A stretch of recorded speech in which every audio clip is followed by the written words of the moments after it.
Hey, I clicked the trigger button too soon. Nice of me, I guess, but yeah, I'm gonna, I guess, overshare a little bit because why not?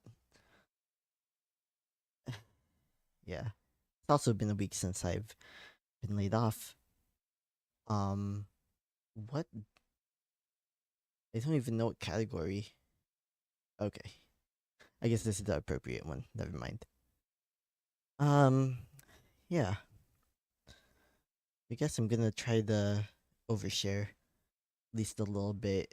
Okay, well, I have this weird trauma that I've been holding, and I've literally never told like anyone kind of like the extent of it. And it's weird that I'm saying it now, but it's like I'm in such an inconsequential platform, posting at like 2 a.m., whether it's YouTube or Twitch or whatever, Trovo. I feel like at least this is kind of like a way for me to be like, hey, I can tell an audience of zero or whatever. Um, Maybe at one point I will be able to actually be more open. So really the um actually actually actually let me make sure that there is a content classification. Yeah, let me.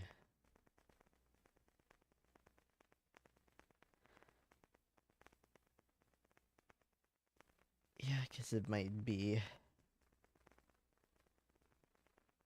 this type of content, this like violent and graphic depictions, and possibly sensitive because gay.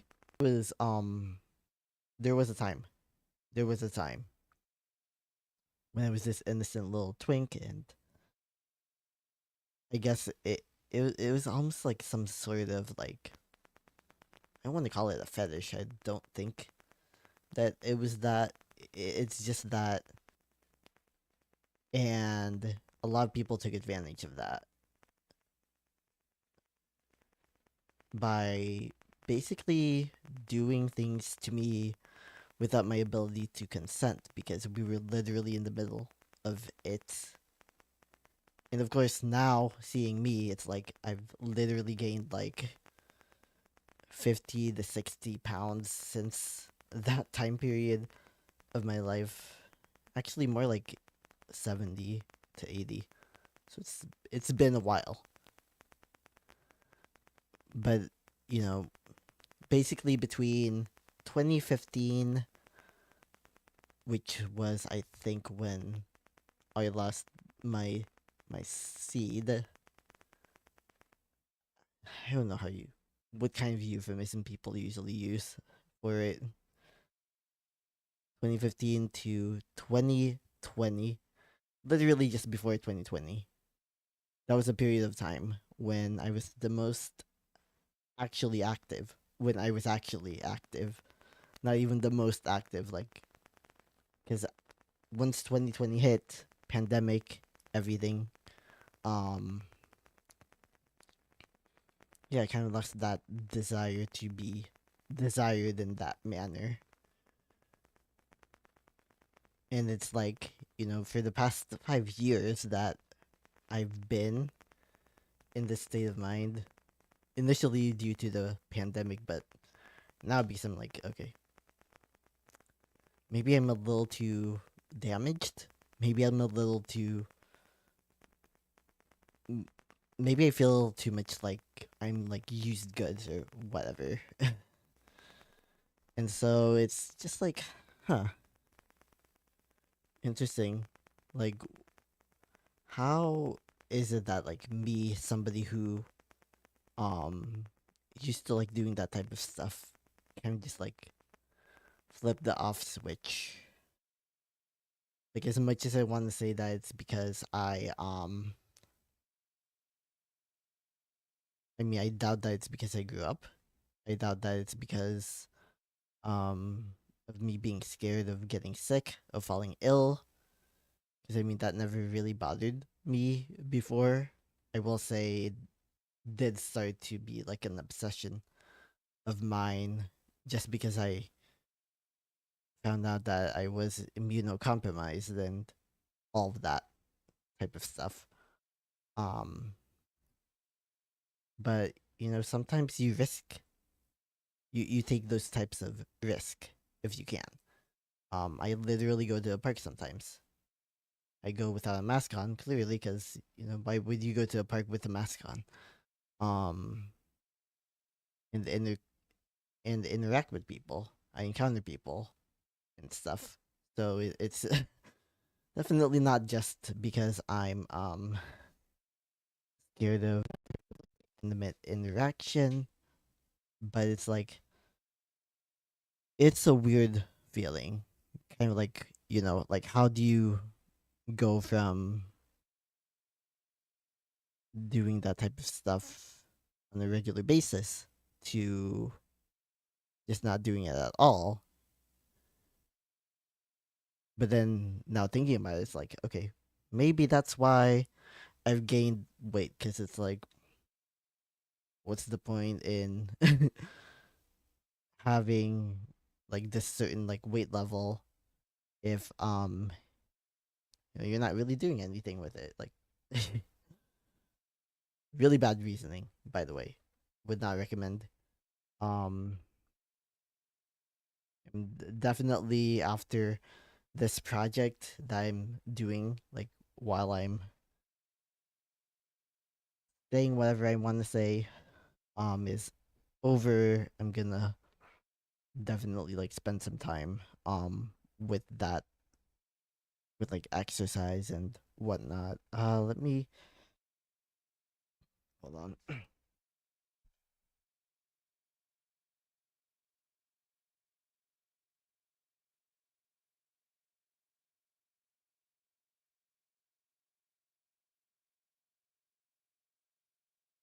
Yeah, so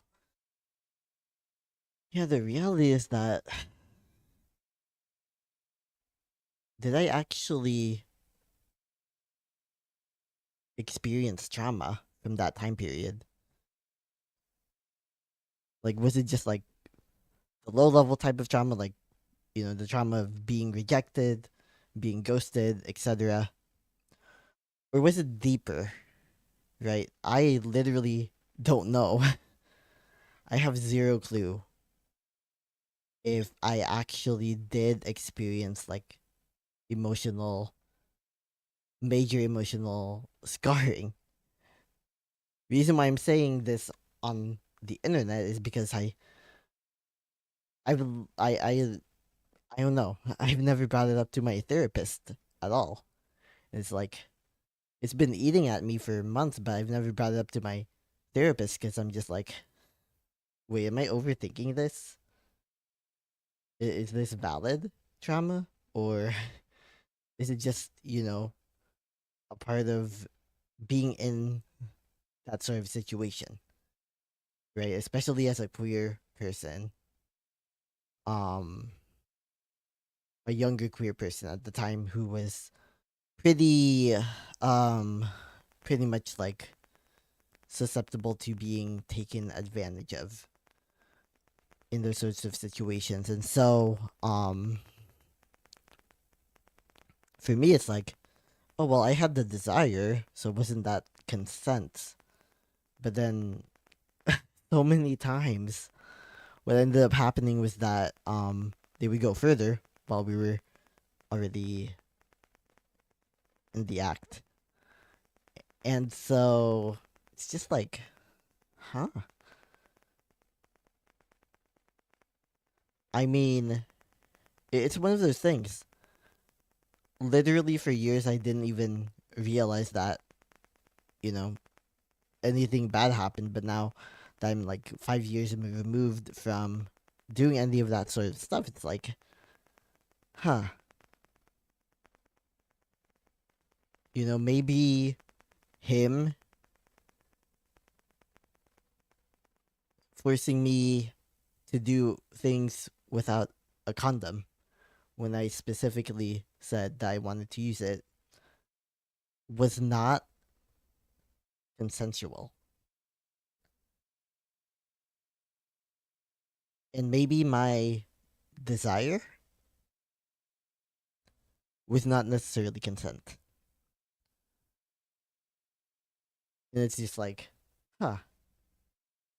I mean, first off, is this what like femme people, women, is this what they feel like whenever, they come to this like reality where, they just realize that, they were played, where they realize that something did indeed happen to them. Is that what this is? I'm not I'm not really sure. Um it's kind of, I don't know. Cuz I'm not the person who wants to cry wolf. I'm not even the type of person to snitch like at all. Patient to I seldom put myself in a situation where I'm like even vocal in the first place. Like where in the first place I even like speak out anyhow. Um that like never happens. And so it's just like wait, do something different with my lighting.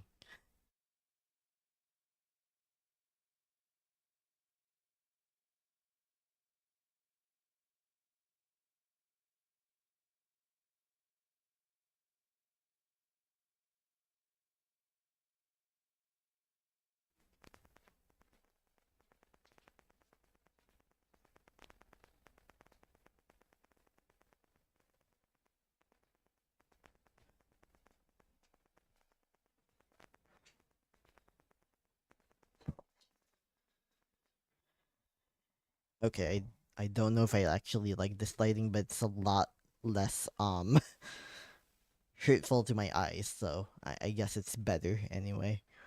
Um but yeah, it's that it's a weird sort of situation because it's like, am I blowing things out of proportion? Am I like literally just like, I don't know. Am I telling myself that something happened to me because I want like attention? I truly don't know. But I do know that things happened to me that weren't exactly consensual on my part. It's like I don't want the victim blame because if somebody else was like in the same exact situation, if somebody else was in the same exact like situation, I would want for them to affirm me as well, right? I would not want to simply place myself in like this situation where I I wouldn't want people to basically tell me to victim blame me, right? I would want people to acknowledge that something happened to me, but it's almost like I can't even acknowledge it myself. So what do I do in this situation? Like, yes, I can definitely go ahead and just like um I can probably go ahead and like tell myself that, hey, something good did happen, like something not so good did happen to you. Something that did negatively impact you and your ability to form healthy relationships, that did happen to you. These feelings that you have are completely valid. They're not like these things that you just suddenly felt because you were trying to imagine yourself in a situation. Like this situation did actually happen to you.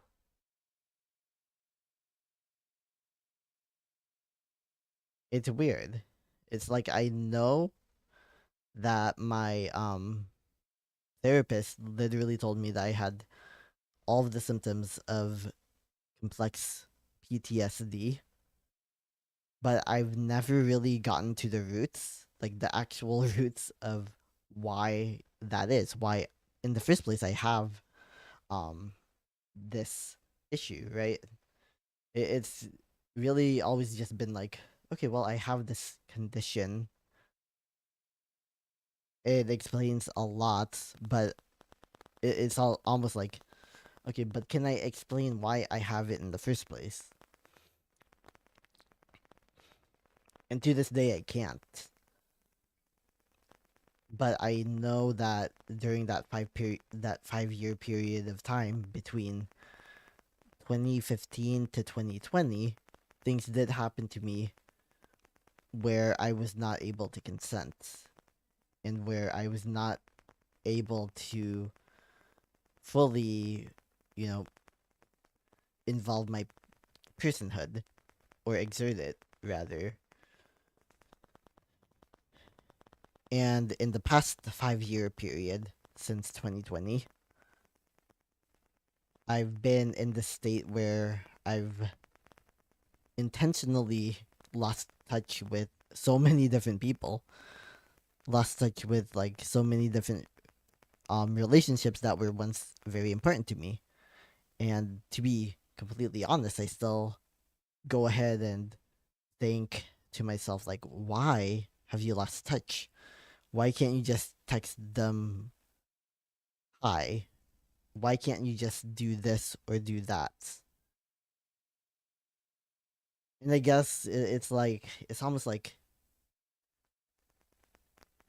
I when I do that, when I randomly out of the blue text hi, it's almost like embarrassing. It's almost like, oh well, you were able to live for 6 months or a year without me, and now you wanna text me back, or now you wanna text me again, or I don't even know you anymore. Like, who are you? It's just that like line of overthinking. Um, Maybe I should turn this off, take it off, because my ears are like sweating.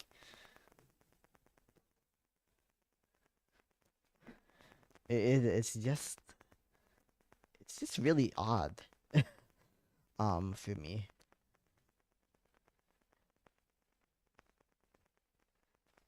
I don't know. It's like I know that in many cases they would be happy if I reached back out. They would be glad if I said something. But in other cases, it's like life has gone on now, hasn't it? Life happens. I shouldn't feel guilty about so much stuff happening to where I feel like I don't deserve human contact just because life happened to me. I mean, I got laid off, right? Life happened to me. I fell ill many times. Um, Life happened to me,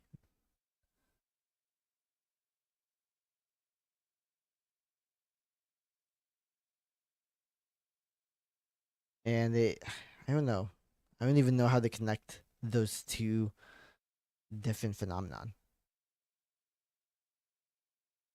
because when I acknowledge that, um, I don't know. It's odd. Like I think I even have like a really emo letter in my notes to one of those like people who I haven't I guess, even interacted with in 5 years now at this point. Where I'm like, it was one of those letters that I guess I was prompted because I was reading like a book about how like people deal with unresolved trauma even though they can't like communicate with someone anymore for one reason or another. If you write like a letter to them, it's almost like, it's vindicating, I guess. And then you can just, never send that letter to anyone. I mean, I wonder if I can still find it. It'd be funny, actually, because one of the people who I wrote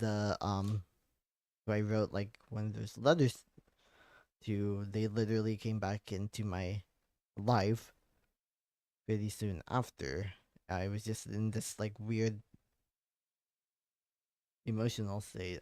It's probably somewhere, but I've, yeah, I've made like way too many like letters. I mean, way too many like notes in the years since. So I can't really just be like, okay, well, what is this? Yeah, okay. Yeah, I can't find it. I cannot find it. Huh. But I did find, wow. I said like a few years ago, 2021, I turned my closet into a safe space for my creativity because coming out into the real world pressures me to come back into the proverbial closet of everything that I am. My God, don't know why I wrote that. 2021, what the hell? What was I going through?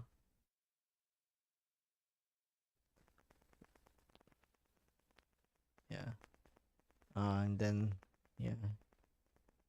And then I wrote about Kiba seizures because my her doctor wanted to find out. Yeah, her, yeah. So Kiba was my dog.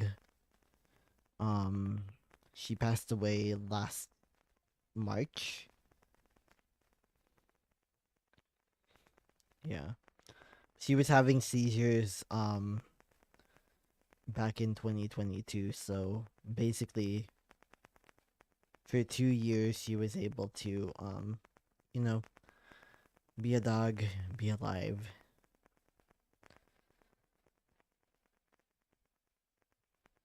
Oh wow! And then I have like all these like applications.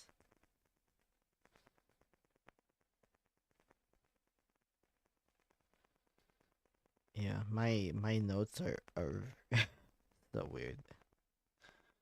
And then I wrote something to the school district that I graduated from because they recently passed an anti-trans a few months ago they passed an anti-trans uh not legislation, but their equivalent policy. And yeah, I was just like, you are making it unsafe for students who have been like me today. um yeah, but in a lot more verbose terms, a lot more words, experiences, etc. being referenced. Um, but yeah, it's just like, yeah. So I did write like those letters. I never sent them. I might not even have them anymore. It turns out. Um, maybe I was no, I wasn't misremembering something because I remember walking outside in this like neighborhood one time, frantically like writing these letters because I was in such an emotional state. And so yeah, I definitely remember writing those letters on my phone. um I just never sent them, and I just can't find them anymore, which I guess is not a bad thing. Um, it's weird though. I don't know. Maybe I need to do something similar to those men who did that to me. 'Cause it was multiple instances. I literally did not know why I stopped like talking to some of those men who did that to me.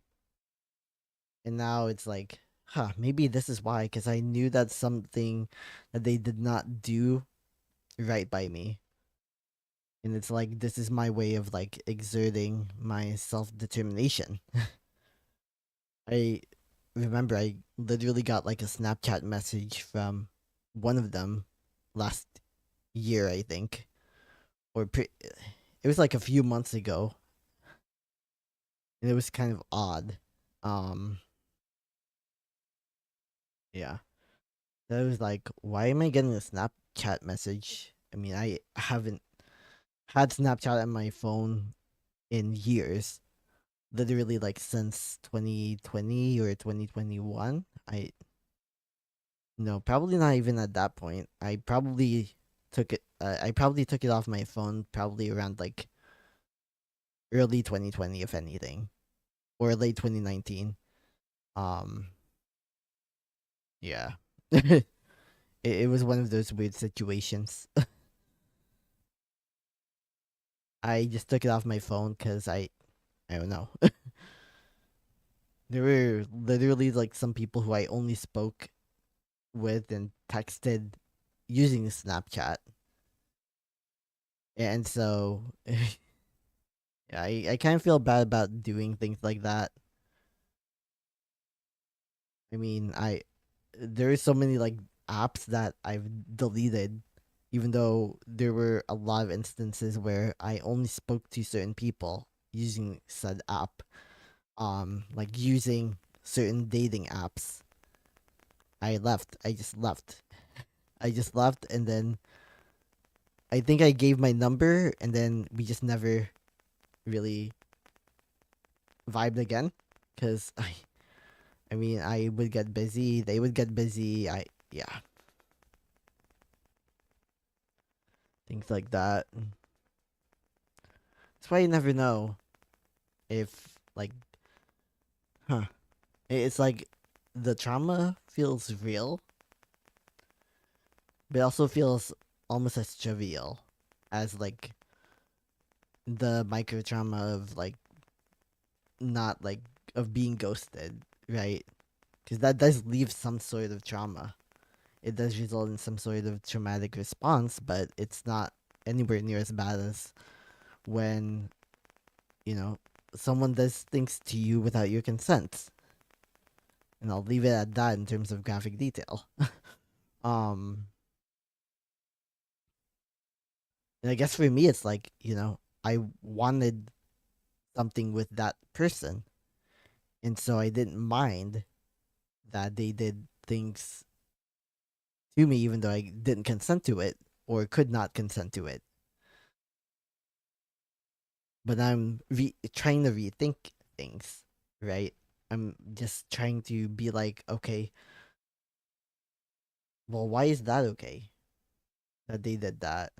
And why, are you in this space where you just have ignored years and months and years of messages from those people who did that to you? And why have you just never reached out to some of the other people? Don't know. Don't know, and frankly, I don't even know if I really want to go there. Because it's like, back in 2020, I was, a grad student. Now I'm a grad student again, but in a different program, one that's much better. That one that's apparently ranked ninth in the country for data science. I didn't even know that. That was weird to find out. Um, yeah. So a lot better than like Liberty University, where I already had like trauma just like by making just by doing assignments because I'd always have to insert like Bible verses and stuff like that. And it's like, oh wow. Yeah. It's weird. It's just very odd to me.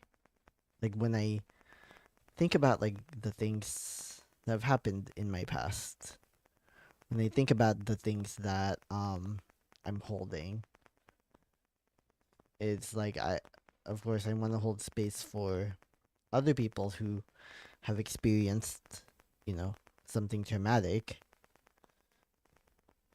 Of course it's like in the backdrop of literal genocides happening and way worse things happening. I guess that also explains why for me it's like it feels like a micro trauma even though personally it was something that was significant. These events were significant in shaping the ways that I now have relationships with others. Cuz I really am not like in the state where I feel like I can trust people. And it is sad when I think about it, but it's also like, huh, is it for the best? Not that I'm like an it's God's will type of person. Frankly, I feel like maybe doing a little intervention here and there would be just fine compared to like genocides. But whatever. Um but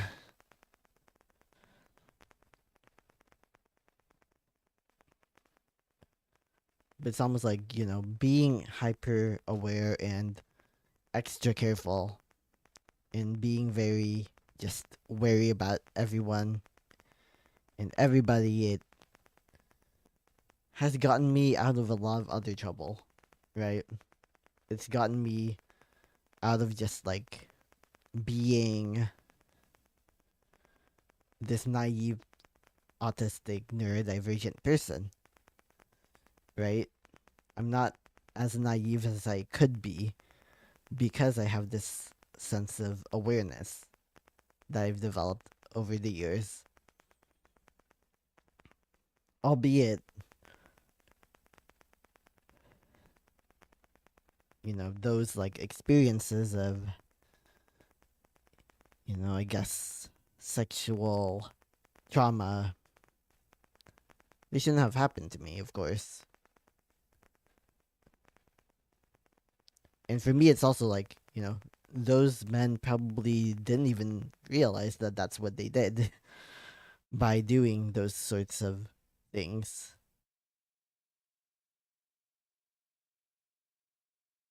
And so it's not, it's like, if I keep thinking about it, would actually do any good. Because it's just like, I'm never going to pursue this like legally or anything like that. Because I really don't think that they even knew what they did was, you know, wrong. Right? So it's, I'm not sure. Like what do you do with that information? I don't know. Yeah, let me yeah, I should probably like actually be doing this paper though and like talk about things on the side kind of just to keep myself awake. Um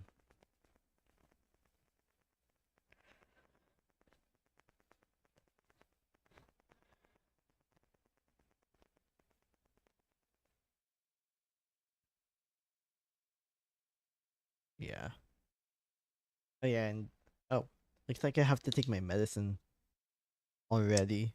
So let me play some music. Maybe I should have played music this entire time. Um, what is my ring telling me? Neighborhood alerts. 9:30 a.m. Suspicious activity at 9:30 a.m. I don't know if you believe this.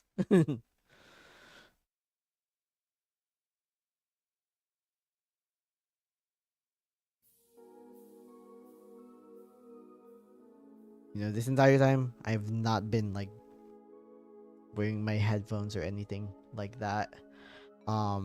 Because my ears have been sweaty. Oh wow. I've been like yapping and somebody followed me on Twitch. Thank you. 3D, I really need like why do I have my monitor so far away from me? Um sorry.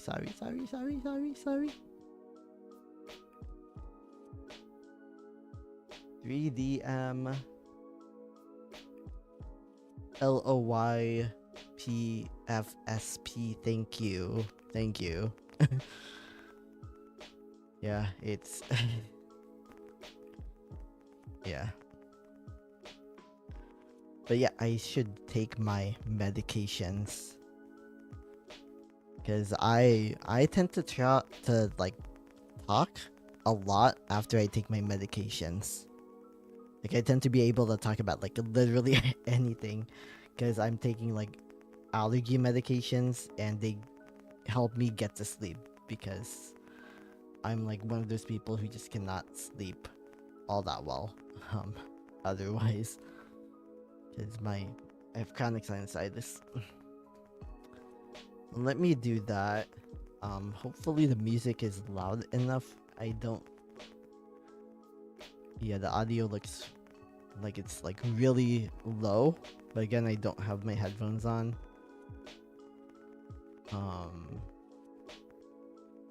Wait, what am I doing here?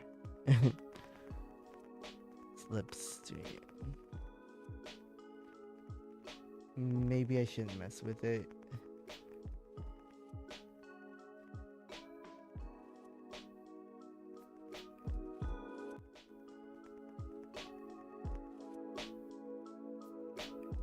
Alright, ooh, it looks like it's a lot higher than it needs to be. Oh well. I'll just speak a little louder. But yeah, I will take my medications. Oh, I don't even have my, that, like, text thingy.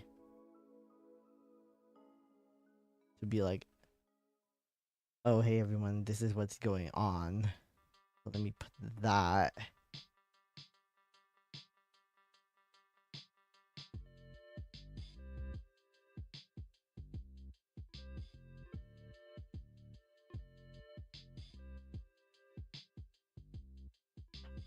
Oh.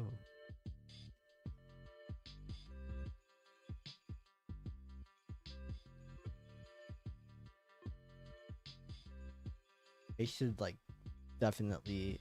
Oh, why did I?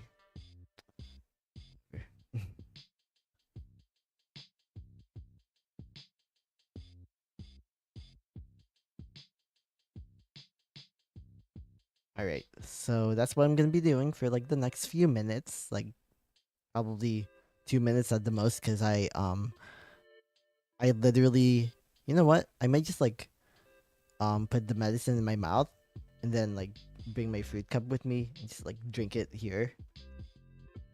Why not? All right, let me do that.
I devour fruit cups like an animal. Um,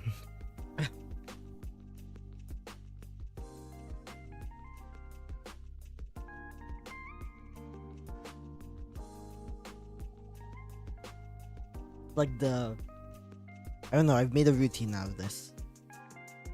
It's like, food gives you vitamins.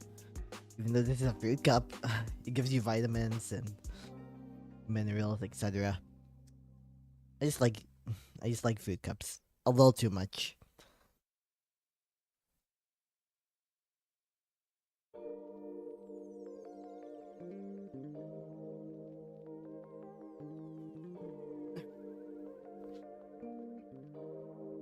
What am I doing?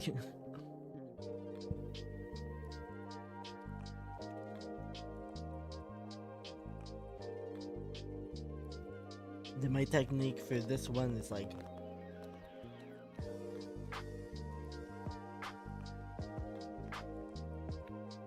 right. I ate the entire thing. No mess involved.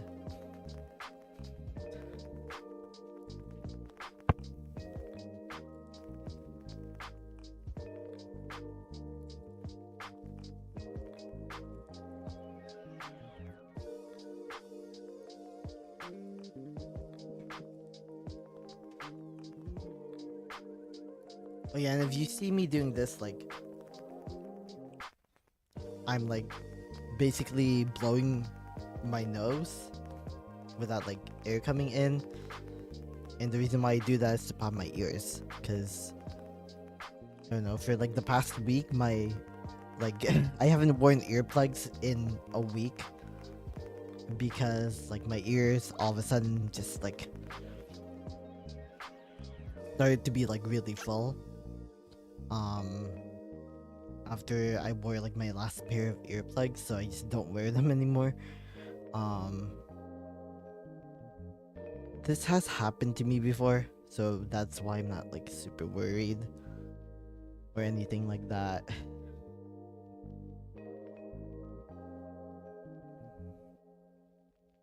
It's not really like bothering me all that much. Yeah, so oh yeah, I need to talk about my data sets. Cause yeah, I really am serious about like me doing homework.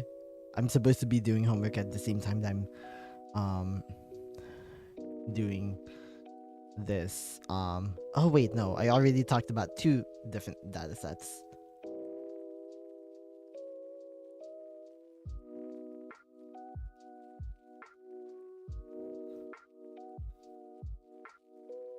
Yeah, I just need to finish talking about this other data sets. Um and by talking I mean writing, of course. This is a paper that I already have 9 pages of outline. I'm only like 1/6 of the way through this paper, and I'm already it's gonna be rough. I mean, usually like the outline is like double. It like the amount of pages for the outline is like double what the actual paper is gonna be for me, so I'm not too worried. I mean, I'll be worried once I reach like 20 pages, which I feel like I can end up doing that pretty soon, because I've gotten from like no pages to this much.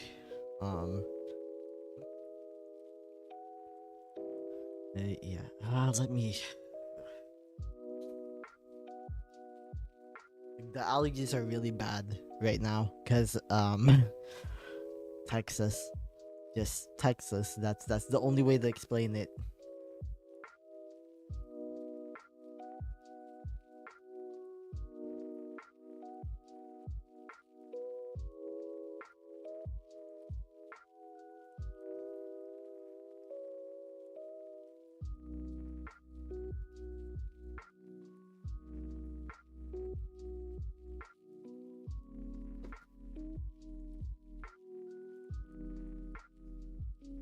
trying to find this phone. Multiples. Oh yeah, I am what like my southern white teachers my white southern teachers used to like call me they used to call me like what do you call it like no, they used to tell me I was a pack rat basically. The reason for that is because I always carry like everything under the sun. I really do. I carry everything under the sun. And it's because, well, there have been many times in my life where I have lost everything. I'm gonna just tell you that much. Um, yeah. I guess I can go to like 2018. My entire life is like ahead of me. I was like a 25-year-old. No, I was 24. I was 24. Yeah. Like October babies. I always forget that like yeah, for most of every calendar year, I'm like a year younger. Um yeah. You know what? Let me pause the music to be respectful. Um I think you know what? I'm gonna use a nasal spray.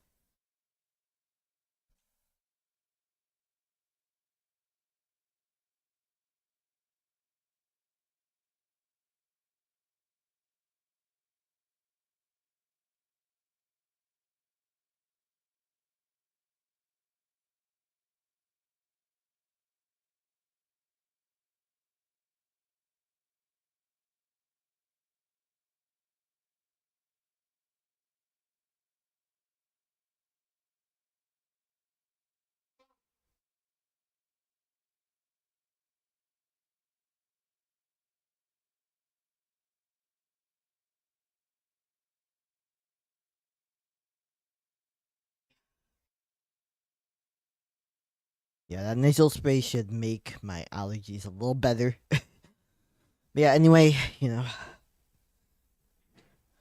back in 2018, around late February, um, my parents they were fighting this court case.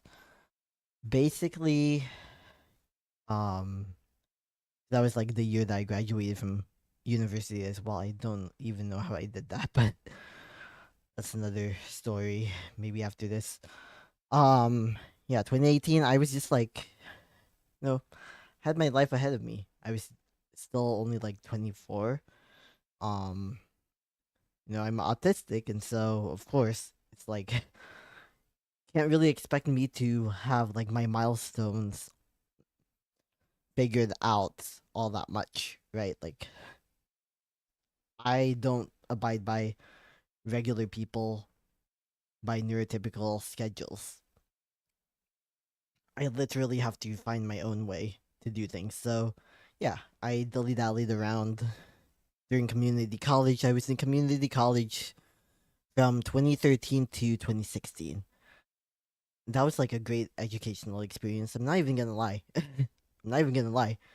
It was probably the best thing that could have happened to me at that point in my life because it was like a transitional period from high school to university, and I would highly encourage like anyone who is looking into it, or really anyone who wants a higher education but doesn't want to pay like university prices, definitely try to see what's offered at your local community college, because the one that I went to now offers an AI bachelor's degree, and so I'm like, oh wow. I wish I had done that, like been able to do that like 10 years, sooner. I mean 10 years ahead of time. Like I wish I was born 10 years in the future, into the future instead. But then that would have been an option. but I digress. Because yeah, after community college, after 2016, I did, begin at university. I did university for 2 years, and of course, 2018, that should have been like one of the happier times in my life, because of course I just graduated, or I was set to graduate. But February of that year was awful. It was the worst year of my life, truly. Because we lost our house, bankruptcy. Um, well, foreclosure. Yeah, and really, like my father, he was just like, "Oh well, technically, if you are under bankruptcy protections, you're not supposed to lose your house." And that is true. That is according to the law. Um, Evidence in that court case was taken off from my father's side because he was representing himself, and probably the lesson was that he should have hired a lawyer. Um, but anyway, uh, I mean, the reality was that that fucked up my mental health so bad. Maybe suicidal, actually, to be completely honest. Yeah, because it was just a shock to my system. I remember my mother was like crying because, of course, she just lost, all of those years of hard work. They had lost all of it at the hands of a court, which makes me very much like, what the fuck am I doing with my life? Because I'm here accepting being laid off. It's like I know that I couldn't have done anything to prevent it.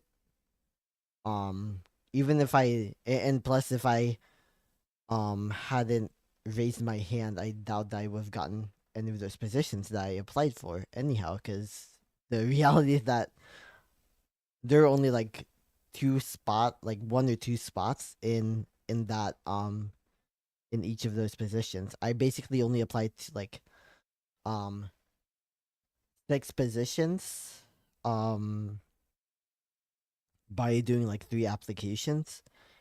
I highly doubt that the numbers would have been for me. And so when I raised my hand and I was like, hey, it wouldn't be a bad thing if you accept my, it's not a resignation because, they wouldn't have given the option had layoffs not been happening. And so that's why it's legally not a resignation. Um so yeah, that's what they did. I think it might actually be very rare for that to happen to somebody who's only been in that company for like a few years. 5 years, I think, is how long I've been there. Technically, I'm not unemployed yet because I'm still on the payroll. Um, yeah, until the middle of next month. So that's fun. And that's very homophobic, by the way. Like, really? Pride Month? Pride Month is when you do this to me? Whatever. um, yeah. So now, of course, I'm here, you know, doing, focusing on school and homework. Because, I mean, it probably is one of the best things that I could do at this point. Focus on something that is within my control. I can do my homework. I can't spend time doing my homework. I can't spend time doing a stream. I can't spend time maybe even making a video. Yeah. I can do this. I can do that. I can do a lot of different things that are in my control. I can do Coursera courses. I can do. There's a lot that I can do. And so that's what I intend to do for like the next few months. And oh, if isn't evident, I have ADHD because that's why I skip and hop from like one topic to another very quickly, seamlessly. Because yeah, I have ADHD. It's fun. It's very fun actually. 'Cause I can go from like Coursera to schoolwork to making a video on like YouTube or whatever. Yeah, it's fantastic. I love it. I actually love it now. Sometimes I'm annoyed by it, but other times it's like, oh, this is actually pretty cool. Yeah, yeah. So it's yeah. So anyway, with that whole like losing my house, being suicidal thing, like that whole ideation, it did change me a lot. For a brief period of time, I was more or less like, okay, well, you know what? I'm gonna sleep with men. I'm gonna sleep with a bunch of men because I don't care anymore. Like after I graduated, I like I graduated with a perfect GPA, and it's like I couldn't find a job. I couldn't. Um, I didn't have a house anymore. My parents were putting a burden on me to find a job as if it was supposed to be easy for someone like me who's autistic. We have literally, I think, like a 65%, 60 something percent, like unemployment rate over an 80% underemployment to unemployment rate. Basically, like, combining those who are unemployed and underemployed. It's around like 80 to 85%, I think, if not higher than that, because like our actual like unemployed, like our actual employment rates for somebody who's autistic is around like 16%, I think. So yeah, look it. How did you guys expect that this was gonna happen? You know, yes, I might be smart or whatever, like that, but like my teachers are ultimately paid to you know not service, but like they're paid to have their students and teach their students, instruct their students, etc. So yeah, I mean, yeah. Um. Oh, I forget to take that off. Okay. Um. But yeah, I'm glad that I went through that. You know, I did get to the other side. Clearly, I'm still here. I did not lose myself, even though I felt like I did. I did adapt being in that small, tiny apartment with my parents. I did adapt to that life, and now I've adapted to this life. And it is scary, to realize that yeah, I'm probably not gonna be able to maintain this for all that long. There is a chance that my parents come up with something, right? But even they have told me that my priority really has to be studying. Asians. Asians. I'm Filipino. So of course. Um yeah, cuz I'm studying for my masters in data science, which is why I love facts and figures. I don't like math. It's weird. I've been able to learn the math necessary though. And I'm just like, how did I do this? How am I doing so well in this program? Like, it's so weird to like, it's just really weird. Um, oh wait, let me see if like I was sent something. I hope I wasn't. Oh no. Okay. No, that's just a notification telling me I have to do my discussion board questions for homework. I might not do them this week because I have two papers to do, but I already okay, no, I already submitted one paper and I'm working on the second one. Why am I doing this when I literally have like this keyboard here and a mouse that's also connected to my laptop? I don't know why I do things like that. But yeah, you know, my sorry ADHD. um yeah, I made it to the other side, albeit through a pandemic. I mean, we all made it through the pandemic though. I mean, I doubt that you were like a 6-year-old who no, even the 6-year-old made it through the pandemic, albeit as an infant. Um yeah, you know, we have all survived something that was traumatic on a global scale. Like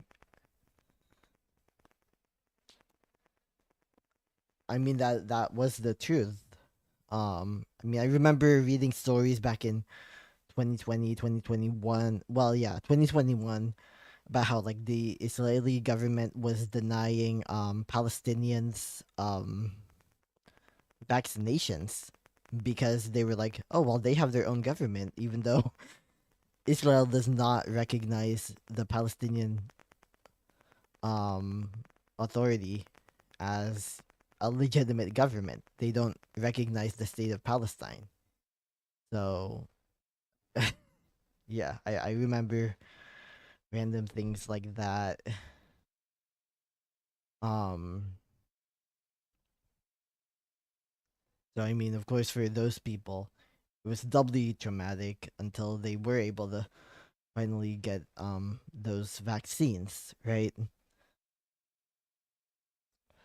Yeah,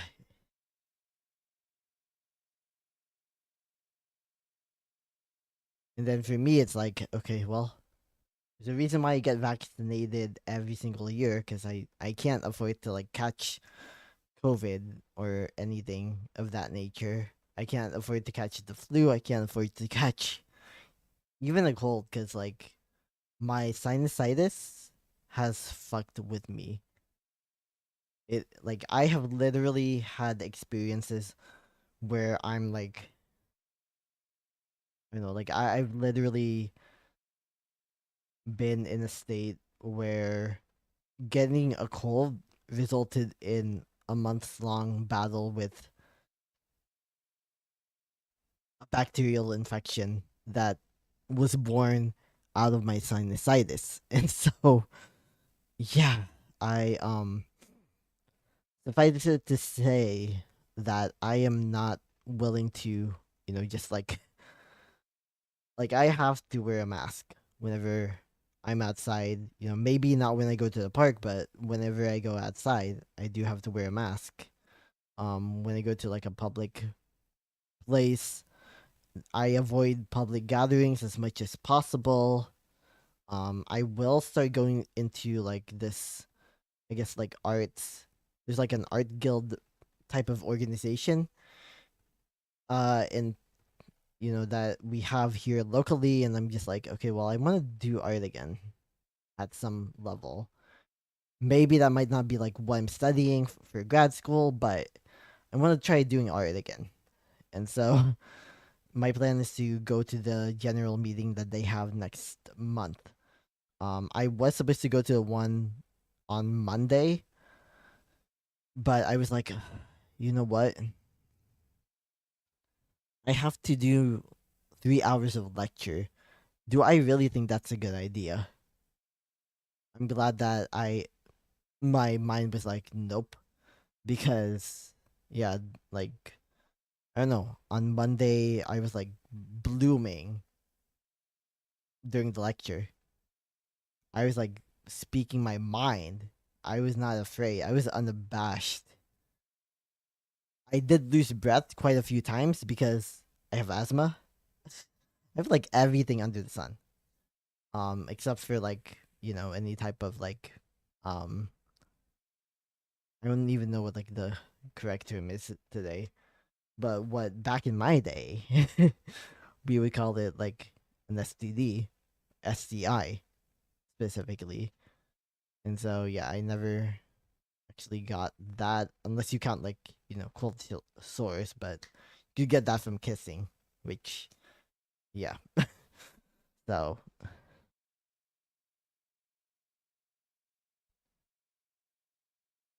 yeah, I was very lucky in terms of that. No matter what happened to me in the past, I never got any type of like, I never felt ill from doing those types of activities. Like if I would fall ill, it's because I got a cold, right? It's never because of those types of acts themselves. And yeah, I will admit that there were times when I was like there were too many times where I was like, oh yeah, it's okay to not have protection. Use protection. um, if you don't want to like worry, if you want to still have fun and you're like, or you have like an anxiety disorder like I do, it's better to use protection than like to worry that you might have something because you did something without being protected or without any measures. And of course, protection doesn't always mean condoms, doesn't always have to mean condoms. It could mean prep, it could mean, all sorts of things. It could be like the HPV vaccine. Oh, I think I'm supposed to take that. I forgot. I forgot. I think I'm supposed to get that still. I was like wondering why my doctor mentioned it. Yeah, I think I'm supposed to still get that at some point. Maybe not like right now, but like yeah. Yeah, it's so weird. Um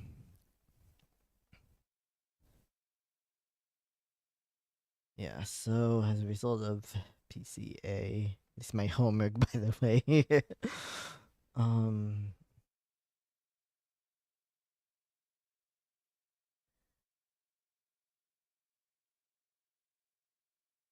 yeah, so yeah, I mean, I don't know, reflecting on trauma is weird to me because it's like I know and recognize that I have those feelings, not just because of those like interactions with men, or not just because of like things that happened to me in the past, being like bullied almost every day in school. I know that it's a complex patchwork. And it's like, yes, there's a reason why I have an anxiety disorder in the first place. Things just, I just can't trust people, you know? I just can't. I, I wish that could be different, of course. Um, but at this point, it's like clearly there's a lot of work to be done to get to a point where I can trust people again. Um,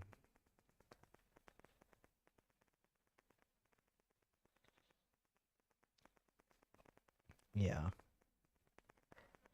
I mean, I can't really say that I really ever had a time when I fully trusted people. I mean, I remember even as a kid, it's like people would always exclude me, right? Like back in elementary school, there's this kid that always like, I don't know, like had Yu-Gi-Oh cards that he gave to everyone, but the bag that was specifically for me did not have anything in it. It was fucking empty. That pissed me the fuck off that he did that shit to me. It still pisses me off to this day. I don't care that. it's over 20 years later. Still pisses me the fuck off because it's like, you didn't have to do me like that. You really did not. I still remember his name too. Like, I could look him up, but I refuse to because I don't want to give him any power. It's like, no, the only power you get is as a reminder of a time when my disdain for human nature could be vindicated. So it's like, yeah, there's that. I would always get like bullied back in school. Um, like elementary school, especially, people were like, "Oh, he's such a crybaby," and then like those tears turned into depression because at some point I got tired of crying because it's like no one does anything, no one cares if I cry, and then like when I realized that no one cared if I cried, I started to experience like depression symptoms, literally. So it's like, as soon as I felt like it wasn't okay to cry anymore, I would just get depressed. I would just be like fucking um in my feelings as the day went by. And that was kind of like my reality, I feel like, for like 2 decades, I think. Probably. I mean, I don't know. Like the past like 2 decades almost, it's just like every day has been. Mm. Oh wait, let me close my door because I think my mom is up.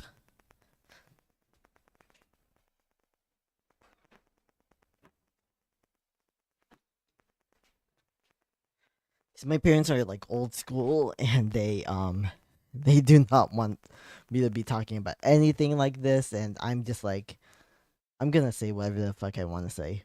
Um, I'm gonna do it without like you all intervening. Thank you very much. Oh yeah, so here I have to. Oh yeah, wait, I already captured all my results in a table that I created.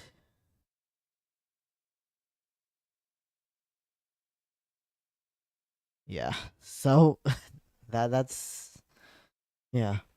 It's like, this whole like decades long battle with depression, anxiety, etc. I know there's a reason for it. There's multiple reasons, confounding reasons for why I've developed these fears and feelings and expressed them as such. I don't like it, but I'm not gonna go ahead and just like act like they aren't valid experiences to feel. you know? And maybe I feel like I have a little more freedom now that I have been laid off to be able to tell my story and everything. I really don't know who's out there listening, to be completely honest. I just know that historically, when I've been willing to tell my story, that's when I connect with people. I don't like the fact that, as a person of my many experiences, my therapist literally calls me, even though she's a black woman, she calls me with an autistic son. She calls me a triple threat minority because I'm queer, I'm Filipino, and I'm very clearly disabled. Um, Even though in a lot of ways it's not too visible. It's like when you are lighter skinned and a person of color, when you are Asian, when you are um able to, you know, do activities of daily life without too many issues, and um when you literally have to tell people, "Hey, I'm gay," or "Hey, I'm non-binary," to be able to have people actually know, yeah, you know, the world is all about assumptions, and I can pass very much to certain degrees as being neurotypical or being straight and cisgender, and like one time, like back in 2020, I was at the building um downtown. It was just before the pandemic emergency began. There's this white unhoused dude that like went up to me. He was like, I felt bad, and so I was like, oh well, you can have a few bucks. He was like, thanks, and then he was starting to have conversation with me, and it turns out that he was racist against Asians. He was like, oh yeah, no, no, you we're good. We're American. Like those Asians, those damn Asians, like they caused this virus. I was like, oh my god, what the fuck? it it was so uncomfortable. I still think about that because it's like, I hope he was able to get back on his feet. I don't wish harm on people for the most part. I mean, I can think of a few instances where I have, but like in general, in general, I don't wish harm on people. I wish them the best because when there are more people who are liberated, it's better for everyone. Yeah. So that's just my point of view. That's why I don't care too much about like not identity politics. I do care about identity politics because I feel like you need to have intersectional approaches to life, but to like doing any type of movement, building, etc. But the other thing though is that like I'm not willing to just like cancel people for being ignorant, right? Like it's very easy to be irritated by people, but it's like whenever I say something, it's stern. It's like a stern, hey, you probably shouldn't do that because of this and that and whatever. And sometimes they do get it. I've had times where even on the internet, it's like people understand why I think the way that I do and why I feel like they are not thinking about things logically or the right way. Like there's a flaw in their logic, but they just need to be called out for it. That does happen. I'm by no means a liberal. I literally just like joined the Socialist Party. Um, but at the same time, it's like I do think that there is value in reaching out to the ordinary person. The ordinary person is either a Republican or a Democrat, and so giving them Marxist theory is not gonna get them to understand what they need to understand. But on the other hand, when you're telling them like, okay, well, your material conditions are directly connected to what's going on in Palestine. Your material conditions are directly connected to what's going on in the Congo, in Sudan, in all these places around the world where genocide is currently happening. Um, we are all interconnected, and this is how, and this is why, and this is what we can do to this is what we can demand from these large corporations, from the US government, to get to a point where there are no more genocides and wars, etc. I feel like that's a more effective strategy. Not only because you are, by those terms, allowing them to discover their own empathy, but at the same time you are also basically letting them know that you trust them. You trust them to a certain degree to be able to think for themselves. You trust them to not be these like stupid ignorant people. You trust them as humans who are fully capable of thought and action and empathy and respect for themselves and for each other. Yeah. Oh, I I'm supposed to use this mouse for my laptop. I really should be like typing more. Um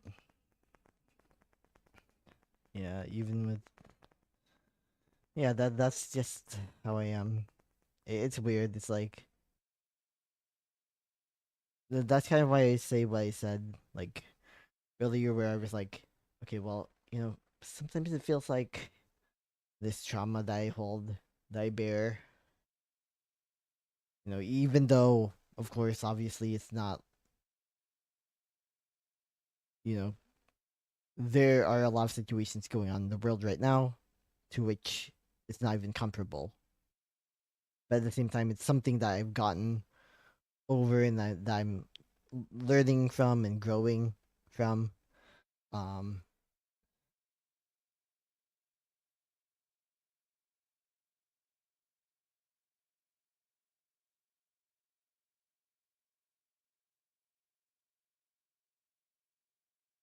I mean, it's very important to have these.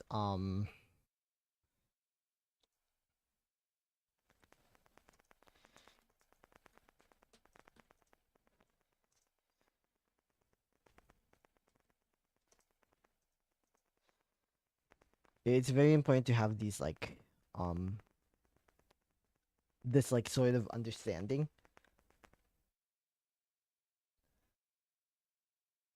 Just because you're just like, okay, well, when I have this understanding of my like material conditions, why I think the way that I do, and why I care that other people are able to that I'm able to help other people, and that I'm able to work on my healing process, because ultimately those experiences are what define you, whether you like it or not.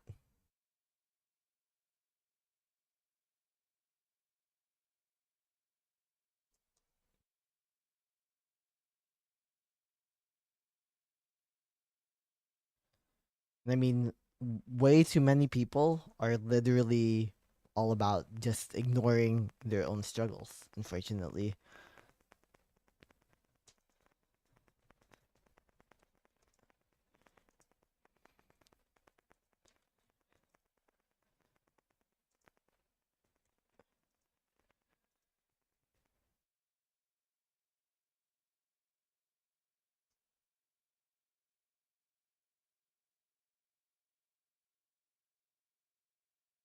I need to have like consistent formatting.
Maybe the combination of okay.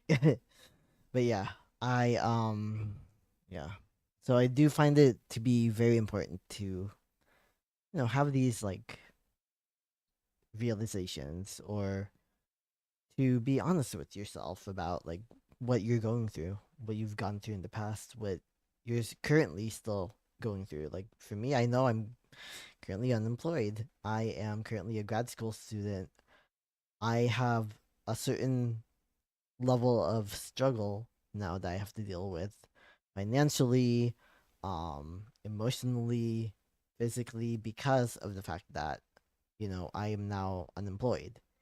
Um, Whereas just a week ago, maybe not a week ago, because a week ago was my last day. Um, but like 2 weeks ago, right? I didn't have those struggles. You know, none of it was real yet for me. Um, and so there's just that whole fact of things. Life can change in an instant. Truly, like you can't rely on life ever being stable, right? But at the same time, maybe it is a door that's closed and it may not be permanent.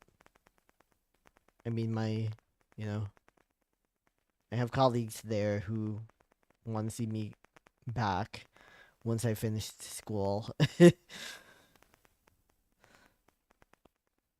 So who knows what tomorrow brings, right? All I know is that if I share my story today, and if I am able to just be like, hey, I'm a regular person, but I'm willing to be a little bit vulnerable, why not? Why not do it?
All right, all right.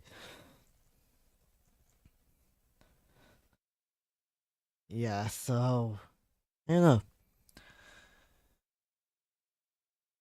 I mean, I am just glad that I was able to release some of this. I feel like it's been a weight that I've been carrying. It's like just such a relief being able to say that, you know, I made it public,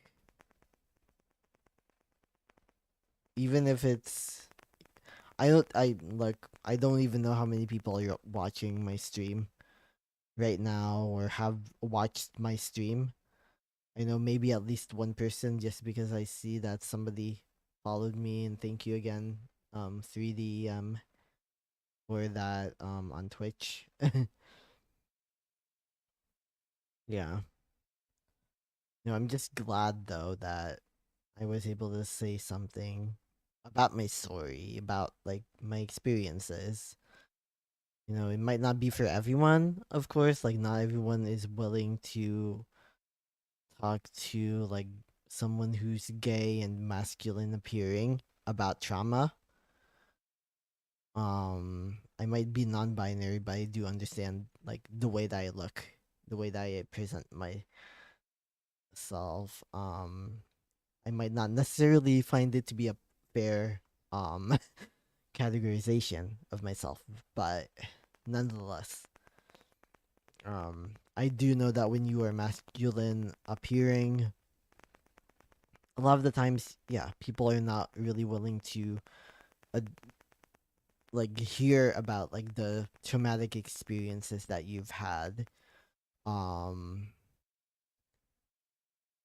you know, like it's just the case, right? Just because in Western society, especially, we're basically expected to just like suck it up, but not in the fun way. We're just expected to, if you are masculine appearing, um, and assigned male at birth, you are just expected to fall in line with masculine stereotypes with um just so much of that, like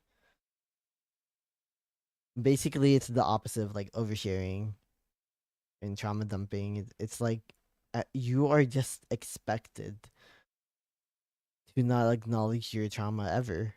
You're not. And for me, it's like, okay, well, if I can do it, maybe it can inspire other people to do it. Other people who are, you know, maybe they are masculine appearing, but they're like, oh, well, I don't want to be seen as, this slur or that slur. Um, just by being vulnerable. And obviously, I don't think that you know, I don't find vulnerability as being something that you should be ashamed of. Um, and I mean, in general, I will admit, I do think that this is like a 90s babies phenomenon because that we've passed on to Gen Z, right? As like our younger siblings, cousins, etc. Um, and not even just Gen Z, but also like Gen Alpha, right? As like our younger counterparts, like whether they could be our like own children or whatnot, because that does happen. Yeah, and I think we do need to acknowledge that whole component as well, like the generational gap, because I mean, yeah, there's a lot of like therapy speak, for instance. It's us that it is us, it's millennials and also like elder Gen Z who basically made that a thing. Therapy speak. Just this like thing that people can now complain about. Why am I getting these notifications? um so distracting. Oopsies. Damn. Okay. But yeah, it's like yes, we do talk about mental health a lot more often than like previous generations, older people. At the same time, though, we have almost normalized this like culture of um it's being selfish, right? Because I mean, ultimately, using terms like trauma dumping, I don't know. I find issue with it. I just do find issue with it because it's like, do you want people to like? There's such discomfort with vulnerability. Like millennials used to do like ironic T-shirts, etc., to be like to show themselves as being unserious, while like I just cannot anymore, so I'm not going to, right? And then additionally, when it comes to um some of these like recent movements for, like these protests against ICE deportations, right? It's like, black, like I guess it's like certain groups, black people are saying that, you know they're going to mind their own business and not do anything. But of course, that's not even the majority. We know that. That's not even the majority because I've seen many of this protest coverage with many black people in there. Like, so, like, also, let's not fool ourselves into thinking that people are monoliths. There are many Asian people who are, not speaking out, but they are also on the streets.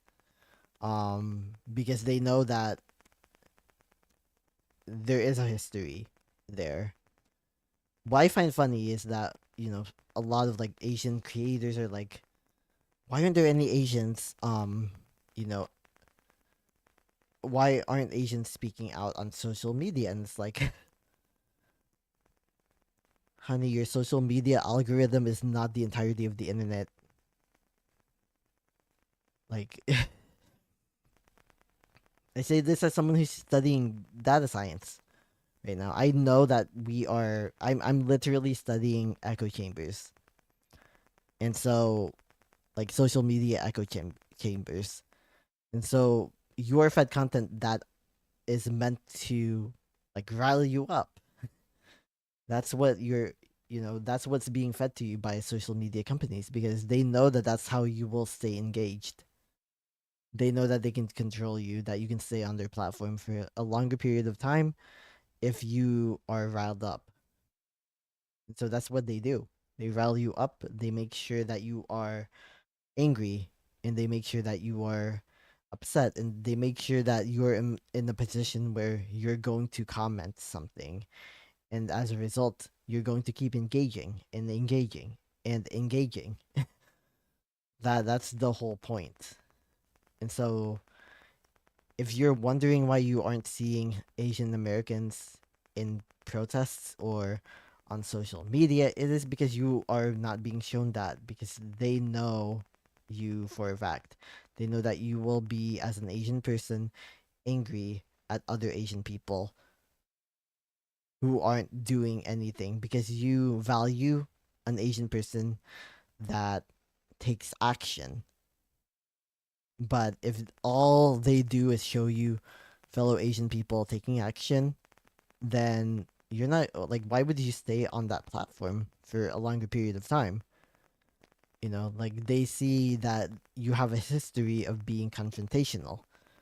If you have a history of being confrontational, then of course you're going to be shown people who are not um doing anything. But at the same time, of course, there is the very real fact that there are many Asian people who simply do not want to lose their platforms because they've watched content creator after content creator be penalized for their support for Palestine, for their support for um this movement and that movement. Like, unless it's considered um acceptable as a movement by mainstream society, yeah, they're going to lose parts of their platform, and maybe that's their only job. And I think we need to hold space for that, not because cowardice is necessarily like acceptable, but at the reality is that like these people, that's all they have. And so to them it's very precious. What needs to happen is to meet them halfway, show them exactly why they should be doing this, why they should be speaking out for Palestine, why they should be speaking out for against deportations, why they should be doing this and that, rather than shaming them and asking them why they aren't doing it. Right? Let them get to their conclusion. Let them re- reach into their moral conscience. Basically, give them an option. Help them along the way. You know. Like, as much as I want to go ahead and criticize content creators for making slap and for, not for not speaking out on issues that they should be speaking out on, I also understand that, like, it's not that simple. It's just not. I do know that there are a lot of moving parts. And so I think that empathy should be the priority. I mean, same thing with, like, I mean, I see this as a problem in the Asian American community a lot. Just like, because we are so traumatized. So many of us are so traumatized. We're just like, a lot of us, I feel like, are anti-Asian ourselves. We hate ourselves. We have so much self-hate, and so we are willing to criticize every single aspect of Asian American life in ways that we would never do the same to other groups, even when they're exhibiting problematic behavior. Um, I mean, I see so many times where it, I don't know if I should call it like a pick me epidemic, but like there's so many times when, in a post where like an Asian person was an aggressor or doing something wrong, there's always Asian people who are like, oh, like, you know, like that's not one of us, or, it's like, and I just find that type of behavior so problematic. I'm just like, why? Like, why do you hate yourself? Like, allow him to be one of us. He is one of us, or they are one of us. They are us. Like, the problem is the fact that they are literally us, and that we have, you know, anti-blackness sentiment. We have anti-Latino sentiment. We have even anti-Muslim sentiment among many Asian communities, even though Asia is literally home of the largest Muslim population in the world, literally. My ancestors were Muslim before before, the Spanish colonizers came to the shores of Manila. I mean, that's historically the truth. Folk Islam was the main religion in Luzon before the island of Luzon, before Spanish colonizers came in. And of course, it's kind of ironic because the Spanish themselves, um, their own kind of decolonial um, movement was to turn everyone Catholic against the Arab colonizers, in a sense, right? So there was that whole fact. But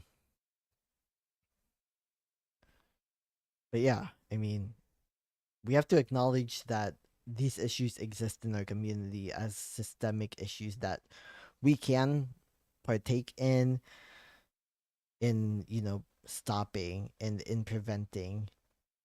We can have those hard, difficult conversations with ourselves in ways that are actually not only civilized, but in ways that, you know, unite us further. Because education is power. When you educate someone who, if you're an Asian American, you educate someone on the history of Asian Americans in the US, you are partaking in, the ways that we must, in order to dismantle, the current power structure that basically demands that we lose ourselves as Asian Americans. I mean, same thing with other minority groups, honestly. Not just Asian Americans, it's a lot of other people.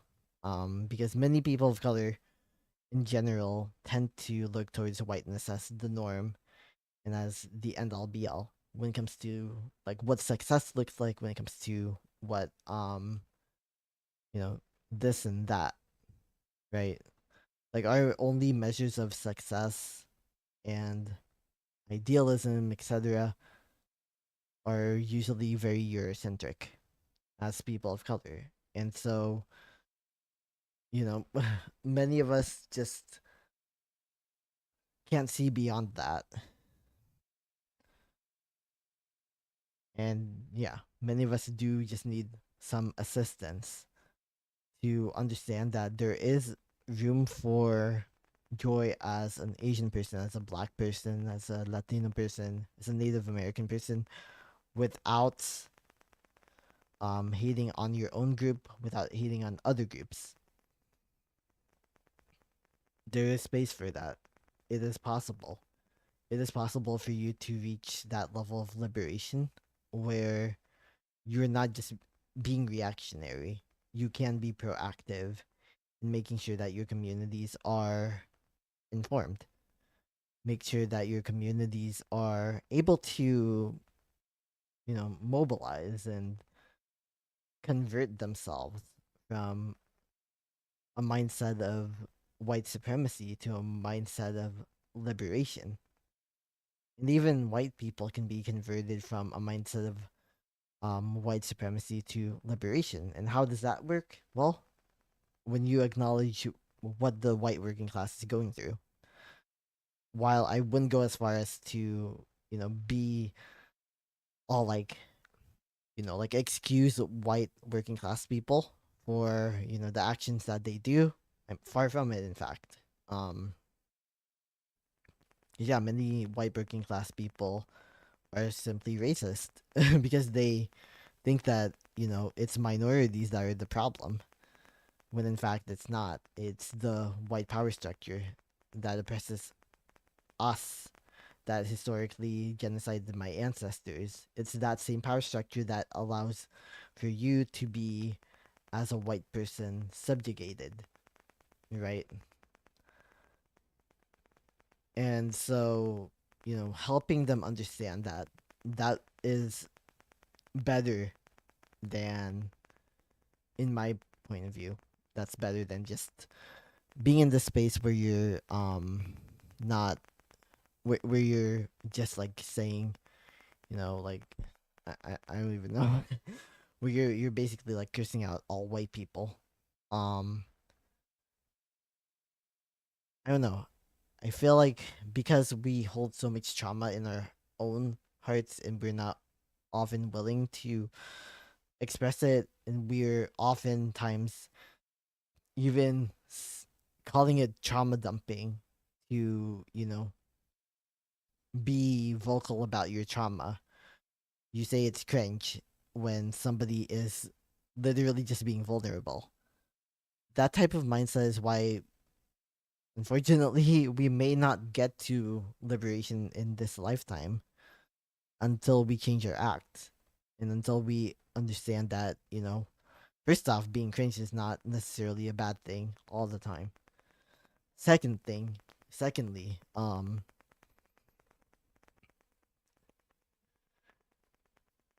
maybe you're not ready for somebody to talk about their trauma, but you can at least be empathetic in your response. And you can at least be empathetic in terms of being like, okay, well, I think maybe we can talk about this another time. I'm not in the mindset right now, but maybe we can talk about this another time. And I'm willing to listen. Then you actually follow up. You know, be compassionate when something when something makes you uncomfortable. Um, you know, the truth of the matter is that in life, there are things that are going to make you uncomfortable. I live in Texas. I'm myself, and I live in Texas. I fly a pride flag right over there in that window. Um, and I'm my full self here in Texas. It's hella uncomfortable for me to exist here in this state, but at the same time, I do know that I do know that these are my neighbors and these are the people that I grew up with. I grew up with these people. for better or for worse, I'm one of them. Even though I was born in California, I'm still one of them. And so I don't believe that even though I'm putting myself at risk by staying here, right? Like for me, it's like unless there's financial reason or whatever other reason to move to the Philippines, I probably am gonna stay here in Texas, even though I don't want to. Like, because I mean, who wants to be subjugated and who wants to be? That's just the reality, really.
Yeah, I'm getting so sleepy though. So sorry. I think I'm gonna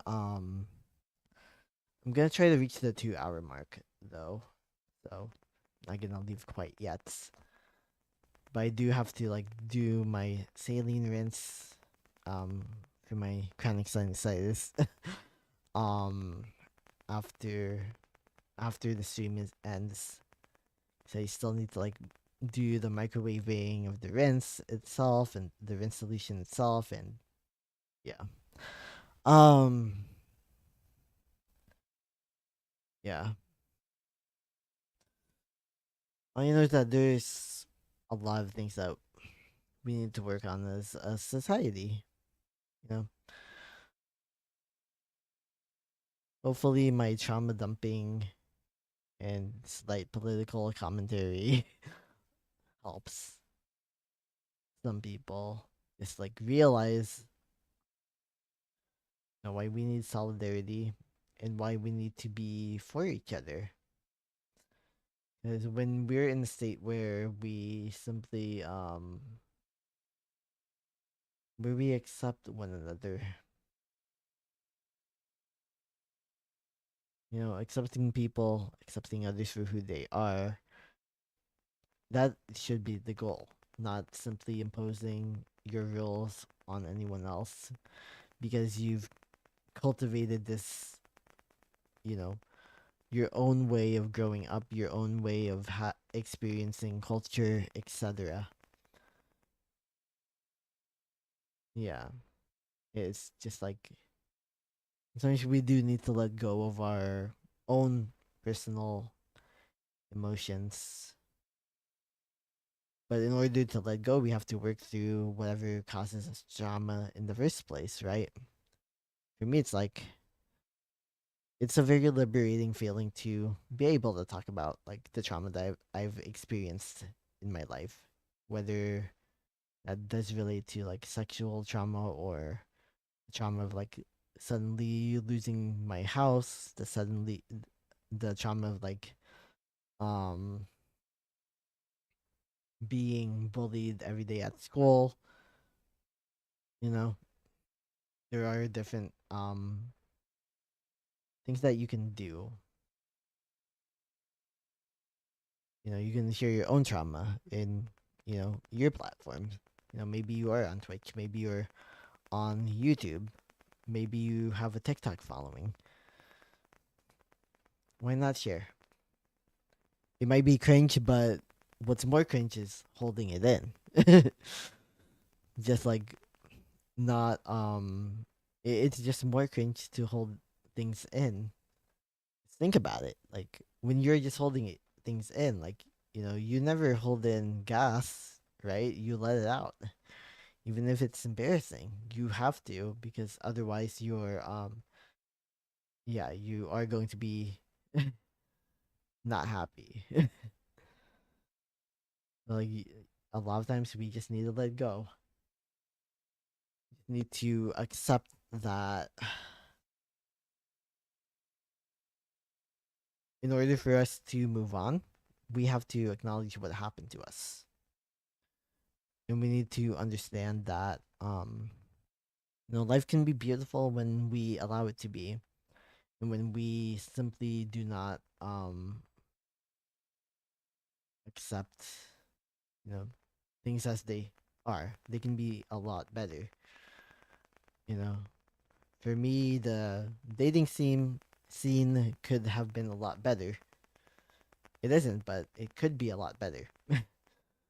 um, the school system could be a lot better in terms of addressing its various issues with, people with disabilities. I think I just completely forgot what I just said. um, sometimes I daydream. I just like daydream about like disabilities for some reason. So sorry. I'm clearly like sleepy though. It's not really a daydream when it's bedtime, but I mind. Anyway, um, it does look like I am reaching 2 hours, and I guess I can, go ahead and work on my project for like the rest of the 2 hours that I will probably have left of being awake to the 3 hours, to be honest. Um, after my rinse, of course, I'm gonna go ahead and save these what I'm working on, which are coding, a coding thingy, and my word processor, Microsoft Word. But yeah, thank you so much for those of you who have been watching the stream. Those of you who did watch the stream earlier, I've just now reached the 2 hour mark, but I am out because I have to be. Um, I'm out. See you all next time. Take care and bless your hearts. I'm just kidding. I'm just kidding. But if you hear somebody from the south say "bless your heart," you should fight them. But yeah, no, seriously. Thank you so much, and